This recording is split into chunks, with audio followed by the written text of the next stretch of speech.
You know what nobody talks about? It's how you can technically have a really good life and you still feel emotionally disconnected from it.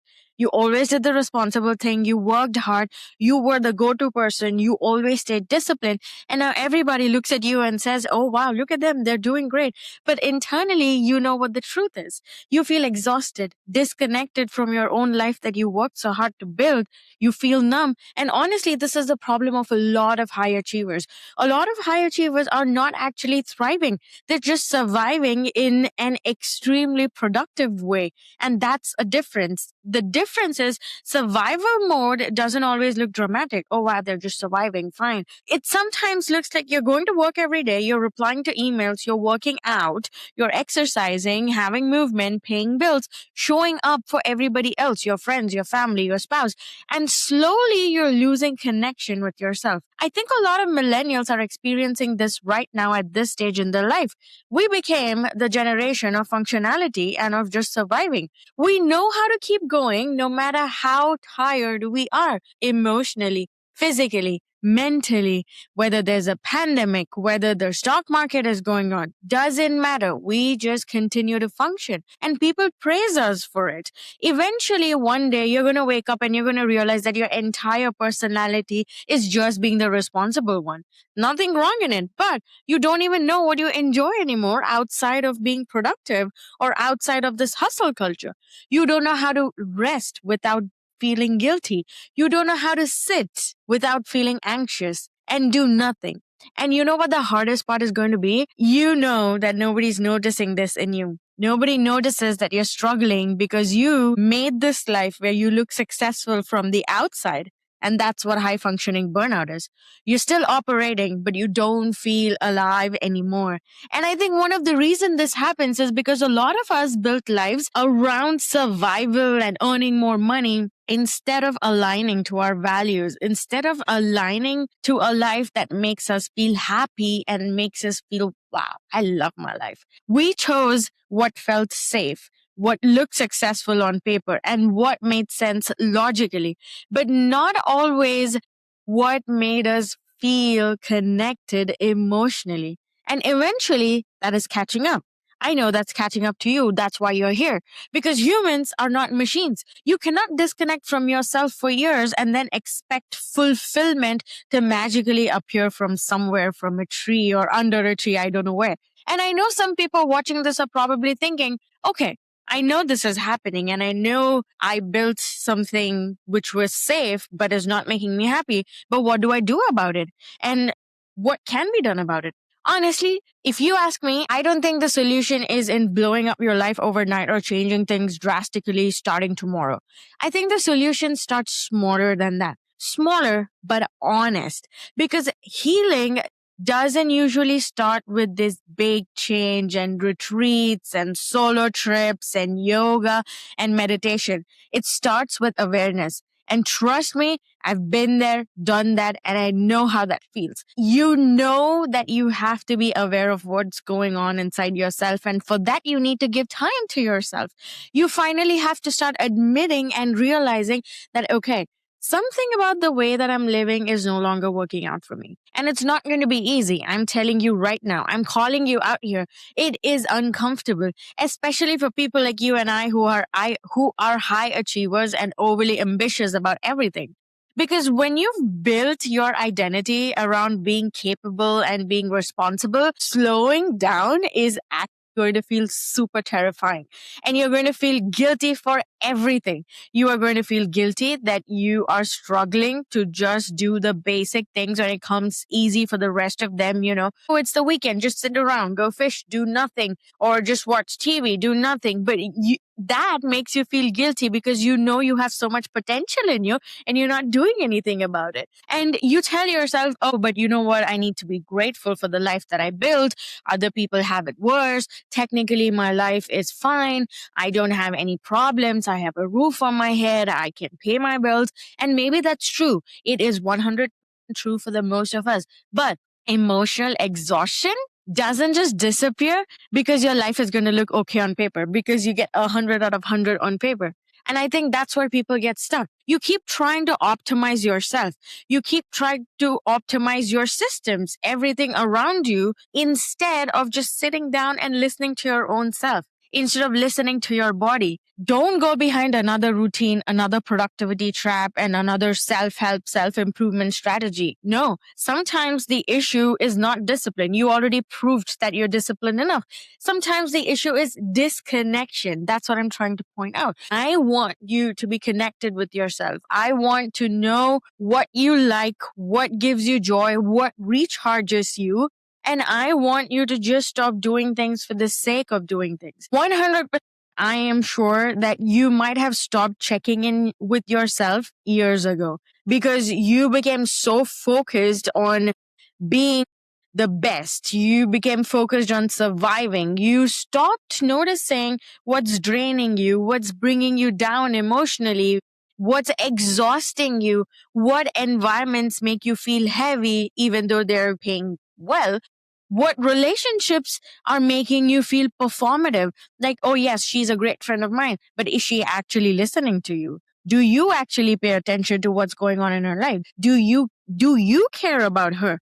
Is that just performative or is that real? And what part of your life no longer feels aligned with your becoming? I had a podcast episode last year on becoming, and that means a completely different thing than you're thinking right now. And you know what? I think one of the most powerful things that you can do is start paying attention again to what gives you energy, what depletes your energy, like what's sucking the life out of you, and what most feels like yourself.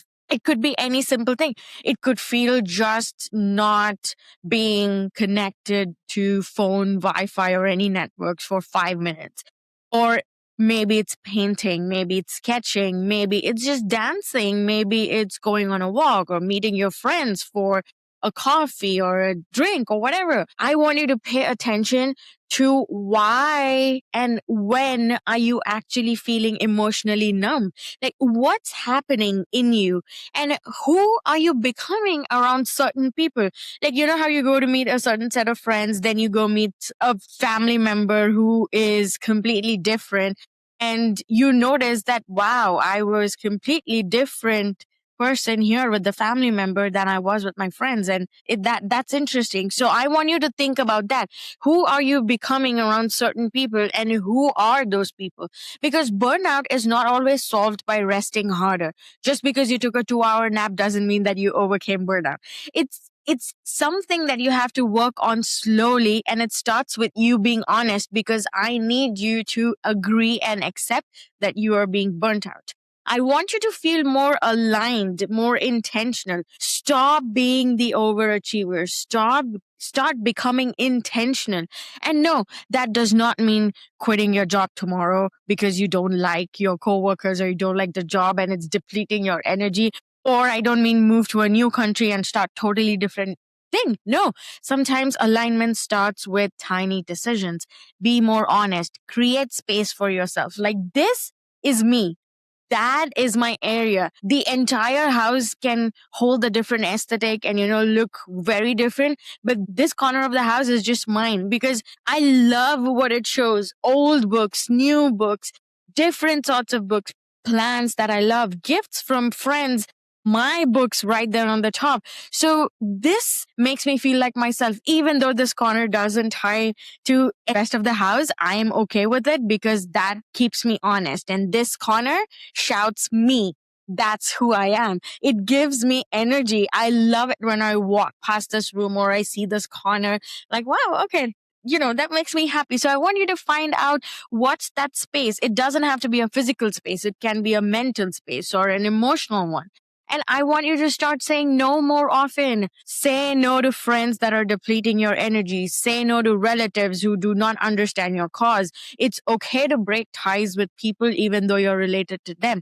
Yes, it's going to be very hard, but I know that you can do it. I want you to start resting without guilt. That rest can look completely different. It doesn't just have to be rotting on the couch. It can be completely different. That helps you recover. And I want you to reconnect with your hobbies. What did you love doing when you were a child? what doesn't make sense anymore but still gives you happiness. I want you to start finding those things out. If it's cooking, if it's hosting, if it's dancing, if it's, just running, find out what that is for you and just do it. Reconnect with that hobby of yours. And I want you to start spending time with people who make you feel emotionally safe. If someone doesn't respect you, or if someone isn't understanding your cause or your journey, that's it. They're out. They don't deserve your time or your energy. We need to protect our energy a lot starting today. And it's all these small things, because these small things are going to matter eventually. These are what are going to help you reconnect back to yourself. And I think a lot of people watching and listening this don't actually need to become someone new tomorrow. I think they just need permission for themselves to stop abandoning who they already are. I am giving you that permission now. It's different. It's okay to take 15 minutes out of 24 hours just for yourself. Go be selfish. Do whatever the hell you want. If it's bringing you happiness and you're feeling recharged, then yes, do it. And it's going to feel different. And maybe this is a reminder that someone needs today. Treat this as me giving you this permission that you're allowed to evolve. I am reminding you that you're allowed to admit that version of success that you chased for so long, for so many years, is no longer you, and that it doesn't fit you. You are allowed to outgrow this survival mode and this rat race. This does not make you weak. It's going to make you self-aware. And that's what I want. That's my goal. I want you to be self-aware. I just don't want you to be another person who's just living in a suburban house or an apartment and, you're just 1 out of 1 million. No, I want you to know who you actually are. Become aware of your flaws, of your traits, of your strengths, of your weaknesses. And you know what? Self-awareness is where healing begins. It's not about pretending anymore. You're not performing for someone. You're not endlessly optimizing your life. It's just being honest, the raw version of you, the real you. Because maybe you don't need another productivity hack. You don't need another app to tell you that you can get shit tons of things done with a timer for 20 minutes. You need to ask yourself, when was the last time I actually felt alive? And how did that make me feel? Not productive, not admired, not useful. Alive. That's what I want you to think. Because these are very different things. Yes, you present well, you give an absolutely killer presentation. You're going to feel admired by your coworkers, by your managers, and you might feel productive. But that does not translate being alive, because they're different things. And I think a lot of people are realizing that in their late 30s. So if this video resonated with you, I just want you to know that you're not behind, you're not broken, and you're definitely not alone. You might just be exhausted from carrying this version of yourself that's no longer serving you, or it doesn't fit you anymore. And maybe this is the beginning of reconnecting with yourself again. Like, share, and subscribe. And I'm going to leave you the same way that I do with every episode. Keep growing, keep glowing, and be yourself. This is your host, Sheekha Singh, signing off. Bye.